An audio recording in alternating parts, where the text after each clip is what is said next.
A criança e o adolescente são cidadãos. Antes da promulgação do Estatuto da Criança e do Adolescente, eles não eram vistos como sujeitos da própria vida e história. A Lei 8.069, de 13 de julho de 1990, oficializando o Estatuto da Criança e do Adolescente, tornou o Brasil uma referência no debate sobre os direitos da infância e juventude na América Latina. O Estatuto é fruto da luta pelo reconhecimento dos direitos da criança e do adolescente. São 20 anos de ECA. Mas será que ele virou realidade? Será que a sociedade brasileira conseguiu transformar o Estatuto em prática de cidadania?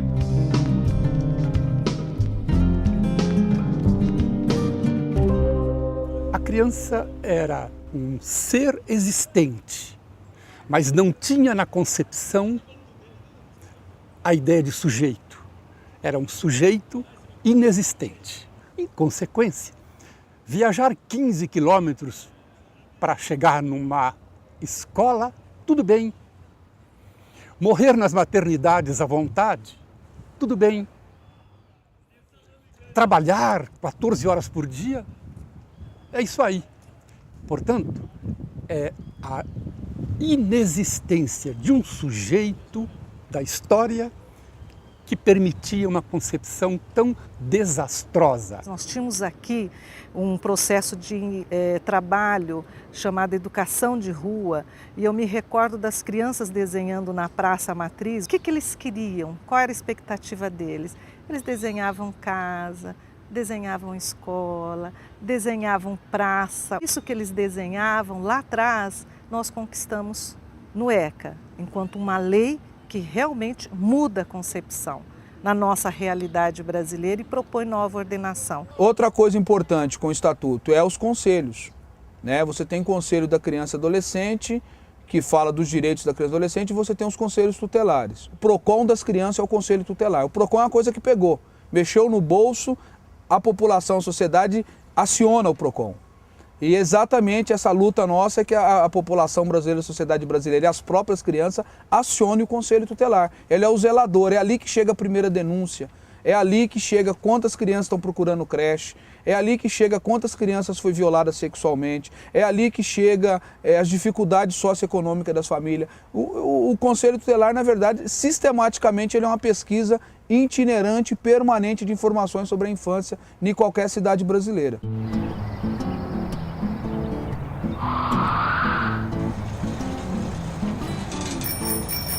É uma lei realmente muito boa, é uma lei, como já se disse muitas vezes, de primeiro mundo. Uma legislação completa que trata de todos os direitos e garantias das crianças e adolescentes. Mas que, infelizmente, no Brasil, ela não teve a aceitação, né, que poderia modificar a face, né, da educação da criança e do adolescente, né, em situação de risco, ou abandonado, ou já entrando na área da delinquência, né? Fazer com que pessoas façam com que aquela legislação que está prevista no Estatuto seja efetivamente concretizada. Os órgãos públicos façam as políticas públicas, obedeçam os dispositivos legais constantes do Estatuto da Criança e do Adolescente. Nós ainda não conseguimos erradicar de vez o trabalho infantil, apesar de termos implantados programas de combate a esse problema. A questão da violência sexual de crianças e adolescentes. O Brasil, ele investiu muito nessa política, foi até referência internacional, mas ainda temos muito que atender essas crianças.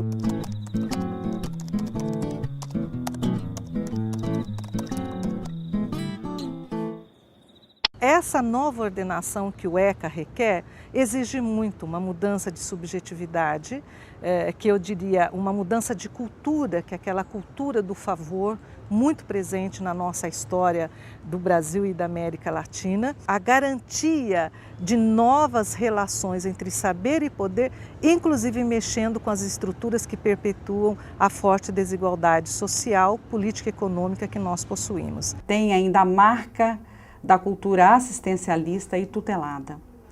Elas precisam de trabalhar essas crianças e adolescentes sob um novo olhar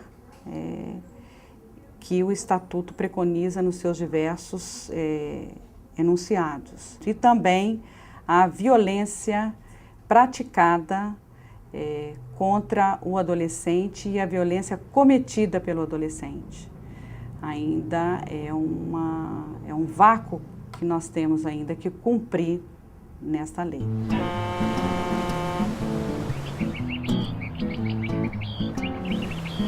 Eu me lembro que ainda há pouco tempo, não é, a propósito de um episódio mais do que lamentável, onde um menino foi arrastado por um automóvel roubado por maiores e por um adolescente, né? E que há um clamor, né, da sociedade mais retrógrada, eu digo isso sem dúvida nenhuma, no sentido de que não basta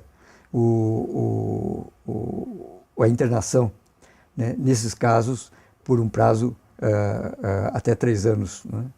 Porque esses adolescentes merecem muito mais, né? Eles merecem, do ponto de vista, né, dessa sociedade brasileira, né, uma pena que realmente o iguale a um adulto, não é? Quando, na verdade, o que se deveria questionar é o que se fez durante 3 anos com relação ao menor, né, internado durante esse prazo. Na verdade, ele é sujeito a toda sorte de violência, de corrupção, então ele não tem saída. Então, o que a sociedade está pedindo é pena de morte para criança e adolescente, né, como pede para maiores. Então, há uma distorção muito grande, né, do que a sociedade faz e fez com a outorga do ECA, né, do Estatuto da Criança e do Adolescente, e o que realmente a sociedade quer que se faça. Então, como isso não se cruza, nós continuamos no mesmo. Nós continuamos na mesma situação dos FEBEMs do tempo da ditadura militar e depois da ditadura militar. As crianças continuam a andar muito para chegar numa escola de qualidade duvidosa. As crianças estão morrendo ao nascer nos hospitais duvidosos. E as crianças estão lentamente deixando de trabalhar 10 horas por dia em regime de escravidão. Bom, então, o que é mudança estrutural no caso do Brasil? Então, é um país que suaviza a construção do seu modo capitalista de produção, aumenta o mercado para mais pessoas, inclui mais, mas deixa de pensar o próprio futuro, porque as crianças seriam a condição de, como sujeitos efetivos, construírem o futuro do país. Portanto, nós não estamos construindo mudança estrutural pela ótica da criança e do adolescente reais.